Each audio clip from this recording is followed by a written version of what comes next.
మిత్రులారా, శ్రేయోభిలాషులారా, సహా ఉద్యమకారులారా, అందరికీ జై భీమ్.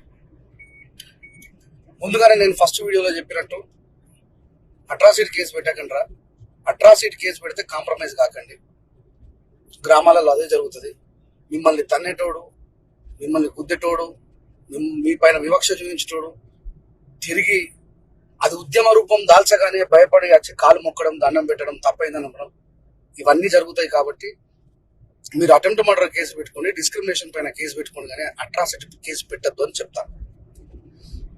ఇప్పుడు ఏమైంది, నేను కొత్తపల్లిలో నా మాదిగ బిడ్డల మీద జరిగిన అన్యాయానికి నిరసనగా కేవలం గుడిలోకే వస్తా అన్నా. అక్కడ ఉన్నటువంటి యంత్రాంగం, ప్రభుత్వము అంతా కలిసి వాళ్ళని భయపెట్టి, బాధ పెట్టి, దండం పెట్టి చివరికి కాంప్రమైజ్ కి తీసుకొచ్చారు. ఇందుకే మిత్రులారా, ఉద్యమాలన్నీ కూడా నీరు గారిపోతాయి. నేను ఫస్ట్ వీడియోలో చెప్పిన అట్రాసిటీ కేసు పెట్టద్దు, పెట్టిండ్రు, కాంప్రమైజ్ అయినరు. నన్నే ఆ ఊరికి రావద్దు అని చెప్పేసి బాధితులే బతిలాడుతున్నారు. ఇక ఆలోచించండి. ఒక్కొక్క అడుగు మనం అంటే మాదిగా గుడి మీదకి వెళ్ళి కిందికి దిగు అని మాట్లాడిన వాడు ఇప్పుడు పోయి కాలు మొక్కిండు. అంటే వీడికి ఆ విఘ్నత ముందెందుకు లేదు? వీళ్ళు మన వాళ్ళే. నన్ను చాలా మంది కామెంట్లలో బూతులు మాట్లాడుతున్నారు. నేను చెప్తా ఉన్నా, అందరం హిందువులమే కదరా. నేను హిందువుల మీద అన్యాయం జరిగినా పోరాడుతున్నా, క్రైస్తవుల మీద అన్యాయం జరిగినా పోరాడుతున్నా, ముస్లింల మీద అన్యాయం జరిగినా పోరాడుతున్నా, రైతుల మీద అన్యాయం జరిగినా పోరాడుతున్నా, విద్యార్థుల మీద అన్యాయం జరిగినా పోరాడుతున్నా. అది నా హక్కు. భారత రాజ్యాంగం నాకు ఇచ్చినటువంటి హక్కు. మీరు కేవలం బూతులు మాట్లాడడం తప్ప అంతకుమించి ఏం పీకలేరు. నేను మళ్ళీ చెప్తున్నా, ఒక్క చీకోటి ప్రవీణ్ అన్న ఫోన్ చేసి, రాజేష్, కరీంనగర్ జిల్లా తిమ్మాపూర్ మండలం కొత్తపల్లిలో నా మాదిగ బిడ్డలను గుళ్ళోకి రానియలు అన్నందుకు నాకు చాలా బాధేసింది. నేను కూడా వస్తా తమ్ముడా మీతో పాటు అని అన్నాడు. మొన్న చీకోటి ప్రవీణ్ అన్న ఒక్కోడే హిందుత్వంలో ఉన్నటువంటి మన దళితులందరినీ కలుపుకొని పోవాలా, వాళ్ళు లేని హిందుత్వం అసంపూర్ణం అని చెప్పి మాట్లాడిండు అని ఒక వీడియోలో మాట్లాడినందుకు ఒక పెద్ద ఆయన ఫోన్ చేసి నన్ను తిట్టిండు. నువ్వు చీకోటి ప్రవీణ్ని ఎట్లా చేస్తావు అంటే, మంచోళ్ళని మంచోళ్ళు కానీ చెడ్డోళ్ళని చెడ్డోళ్ళు కానీ చెప్తా ఎప్పుడైనా నేను. ఇప్పుడు కూడా చీకోటి ప్రవీణ్ అన్న, రాజేష్ నేను వస్తా, మనం అందరం కలిసి పోదాం, అక్కడ ఆ గుళ్ళోకి పోదాం, మనం కొబ్బరికాయ కొడదాం, అక్కడనే గుడి మెట్ల మీద ఊకొని ప్రసాదం తిందాం, ఏ మాదిగలను అయితే రావద్దు వాళ్ళందరూ కూర్చొని పెట్టుకొని మనం మాట్లాడదాం. నేను తప్పు చేసిన శత్రువు అని చెప్పి మాట్లాడిన తప్ప నాకేం ప్రత్యేకంగా నేను గౌల కోసం పోరాటం చేయలేదు. అరే, నా గురించి 0.1% తెలుసుకొని ఇష్టం వచ్చినట్టు మాట్లాడతారు. నిజామాబాద్ జిల్లా ఏర్గట్ల మండలం తాళారాంపూర్ లో గౌడ్లని గుర్తుపెట్టుకోండి, గౌడ్లని మీరు వీడీస్ అనేది ఉంటుంది మా ఏరియాలో, విలేజ్ డెవలప్మెంట్ కమిటీ అని చెప్పి. అది విలేజ్ డెవలప్మెంట్ కమిటీ కాదు, విలేజ్ డివైడెడ్ కమిటీ.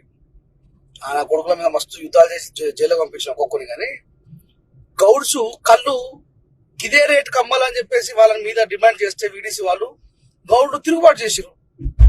మేమెందుకు అమ్ముతాం అంతే రేటుకు, మాకు పడాలి, మేము పొద్దంతా కష్టపడుతున్నాం అని చెప్పి. అప్పుడు వాళ్ళని బర్తరఫ్ చేసారు. వాళ్ళు ఏం చేసారు అంటే బైకట్ చేసేసారు గౌడ్లని గ్రామంలో. నేను పోయిన గౌడ్ల కోసం మా ఏరియాలో తొర్తి అనే గ్రామంలో ఇట్లనే ఒక గౌడ్ల ఫ్యామిలీని డిస్క్రిమినేషన్ చేస్తే చిన్న పాపని స్కూల్లోకి రానియలేరు. అప్పుడు సింహంలాగా మీస మేలేసిపోయి ఊరిని ఉచ్చా ఒప్పించిన. ఏం తెలుసురా నా గురించి మీకు? తిట్టడం ఒకటే తెలుసారా? రండిరా నాతో పాటు. నేను అన్నా ఆర్ఎస్ఎస్ ని అన్నా, బీజేపీని అన్నా, బజరంగ్ దళ్ అన్నా, విశ్వ హిందూ పరిషత్ అన్నా. ఈ 4 సంస్థలకు వెళ్ళే ఒక్కటే ఒక వ్యక్తి మద్దతుగా నేను వస్తానన్నట్టు చీకోటి ప్రవీణ్ అన్న. మిగతా ఎవరు రాలే, కనీసం కామెంట్ చేయాలి నేను కూడా వస్తాను మిత్రమా, నా మాదిగా హిందువులకు అన్యాయం జరిగిందని చెప్పి. సో చలో కొత్తపల్లి ప్రోగ్రాన్ని మనం క్యాన్సిల్ చేస్తున్నాం. బాధితులే బలంగా లేనప్పుడు మనం ఏం చేస్తాం మిత్రులు? ఇది ఈ మాదిగ జాతులు వెనకబడడానికి తండ్రి బాబాసాహెబ్ అంబేద్కర్ గారు ఎంతో కష్టపడి డిస్క్రిమినేషన్ ఉండొద్దు నా జాతికి అని చెప్పి అట్రాసిటీ కేసు ఇస్తే, కారంచెడు చుండూరులో జరిగినటువంటి ఘటనకు కత్తి పద్మారావు, బుద్ధ తారకం సార్ లాంటి మాదిగ మేధావులు అంతా కలిసిపోయి పార్లమెంట్ లో బిల్లు చేయించారు రా దాన్ని.